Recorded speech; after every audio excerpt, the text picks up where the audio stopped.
More and more Americans are quietly choosing a different path, not out of escapism, but with intention. They're stepping away from the constant grind, the political noise, the high costs, and the pressure to always do more. For many, that path leads to Portugal, a small country with a big soul. But Portugal isn't just a more affordable European option. It's a place with its own rhythm, values, and deeply rooted culture. Life here doesn't move fast, it moves with purpose. People still greet their neighbors, shops still close for lunch. Time is measured more by meals, tides, and sunlight than by productivity apps. The Portuguese are warm but reserved, humble, not flashy. Their kindness is quiet and genuine, not loud or performative. There's pride in their traditions, their language, and their way of life. And while they're generally welcoming, Portugal isn't trying to reflect American expectations. That's where some new arrivals get it wrong. Portugal won't cater to you just because you're American. It doesn't need to. You're a guest here. And like any guest, adapting is part of the stay. That means learning the language, or at least making the effort. It means accepting that bureaucracy moves slowly, things might not make sense at first, and convenience isn't always the priority. But what you get in return is worth the shift. Safer streets, affordable healthcare, fresh food that doesn't come wrapped in plastic, and a work-life balance that actually lets you live. You'll trade urgency for presence, fast food for slow dinners, noise for stillness. You can absolutely survive here, but not by replicating your American lifestyle. You survive and eventually thrive by loosening your grip on what you think life should be and allowing yourself to experience how life can be. In this video, you'll hear from real people who made the move. Their stories are honest. They'll talk about the beauty, the struggle, the relief, and the adjustment. They're not here to convince you. It's not a sales pitch. It's a mirror. And if you're thinking about Portugal, let their words show you what it really takes to live here and why, for many, it's the best decision they've ever made. But first, please like the video so it can reach someone who's considering a move to Portugal.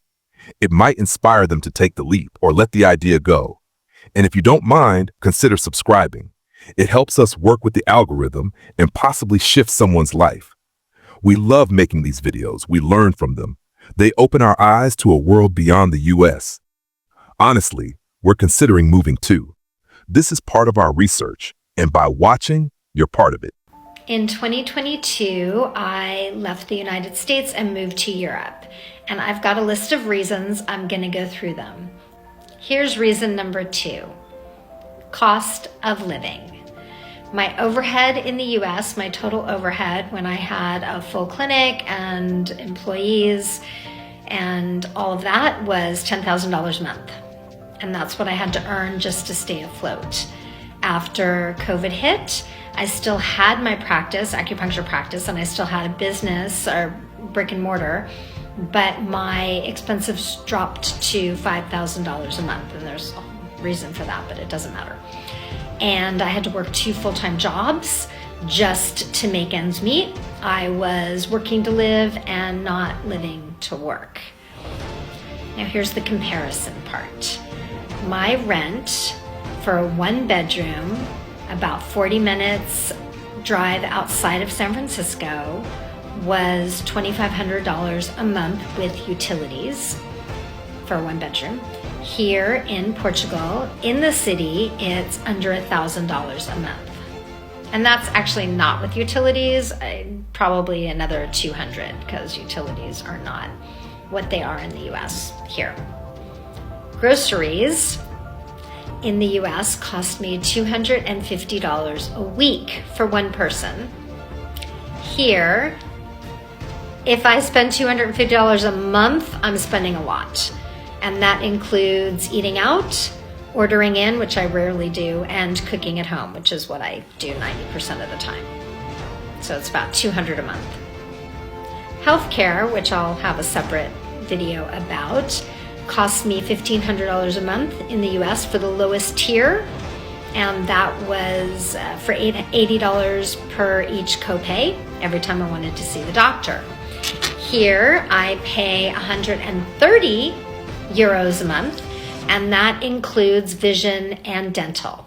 And my copay is 17. Would I have stayed in the US if I could have afforded it? Probably. I probably would have. But I'm glad I didn't because I love living in Europe and it was my lifelong dream. So I hope that this helps. And if you have any questions, please feel free to reach out. Thanks. Have a great day or night wherever you are. As I said, Portugal has incentivized people to come and seek residency there. And so they have even though it's a socialist country, if you come there on what they call the D7 visa, as of now, if you come and pursue residency, you don't have to pay taxes in that country for 10 years. And so, and because I'm an educator, I will never pay taxes there because I have my job was one that serve the public.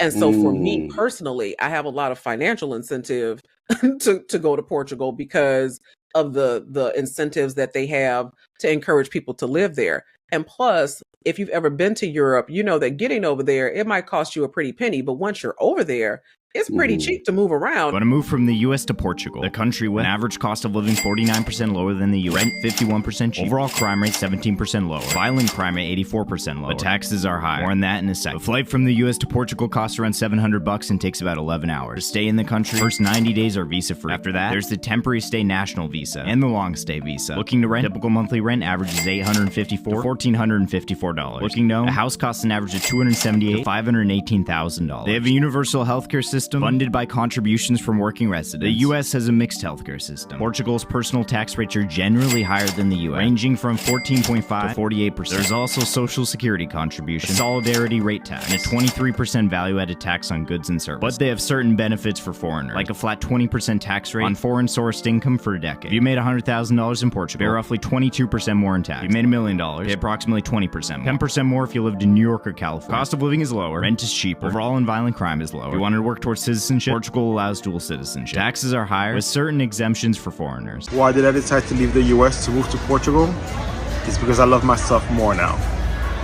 That's why. I love my family more now. I put them first, and I put me first.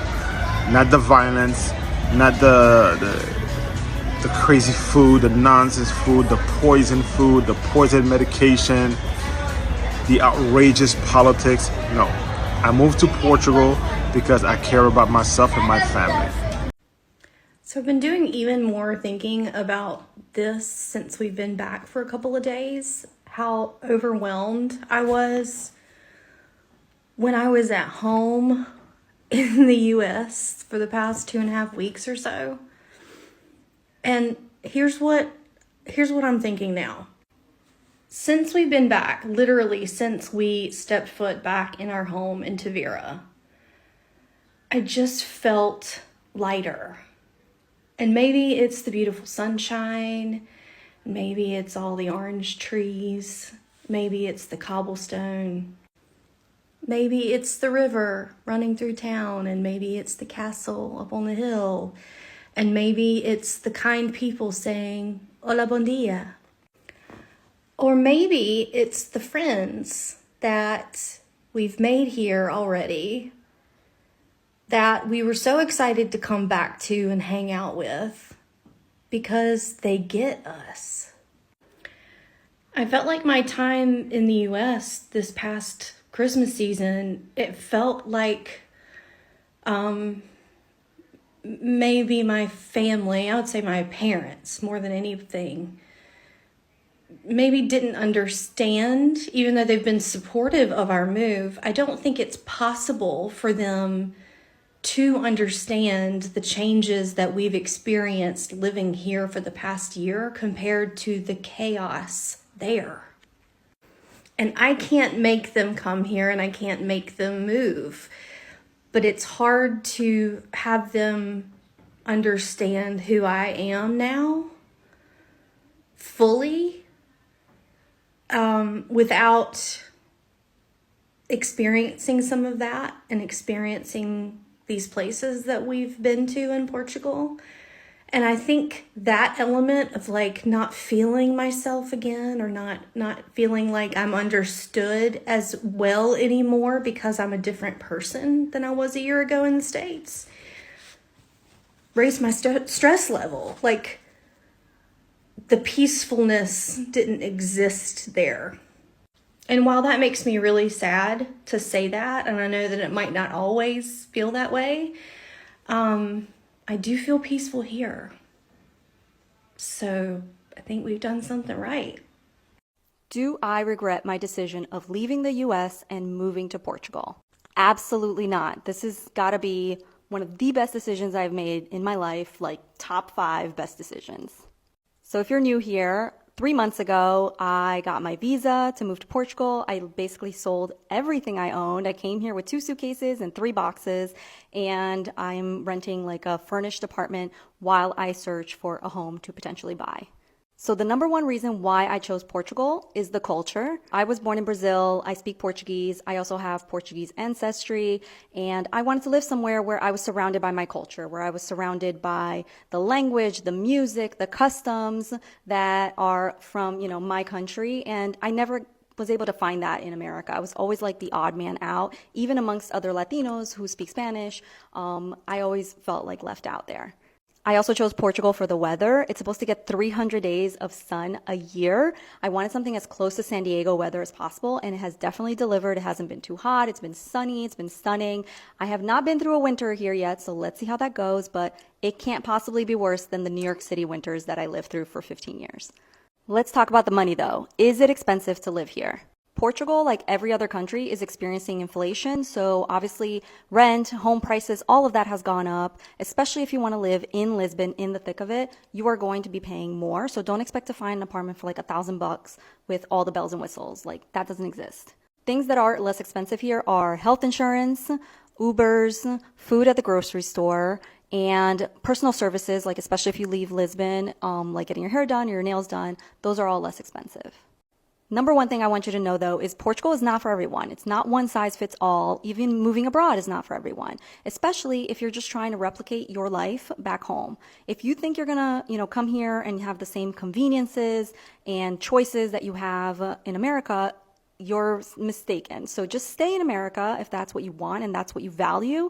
Otherwise, you have to come here with an open mind, and you have to be respectful of the culture and of the people and be willing to change and adapt to this new country. That's the whole part of the adventure of moving abroad. So keep that in mind. I went to Portugal for 10 days with dude. my fam. It was honestly an amazing trip. Portugal, it may be recency bias. I think it's my favorite country in all of Europe. I felt like that after I left Portugal. So it's just like the culture. I feel like every country in Europe has like a very unique culture to it, but Portugal was just incredible. The food was incredible. People are so nice. It's also, compared to other countries in Europe, extremely cheap. For example, so me and my sister were just exploring, and we went out to like a pretty nice restaurant where we got 2 glasses of wine each, an appetizer, 2 entrees, and dessert. Big spender. Yeah. Big spender. It was 88 euro total, which is probably about like $95 or $100. Right. You go out to that same dinner, that same caliber of restaurant here in LA. Oh, yeah. Screwed, dude. 200, 250 least, at least. Like each glass of wine was only $6. Right. That's which so is rad. crazy.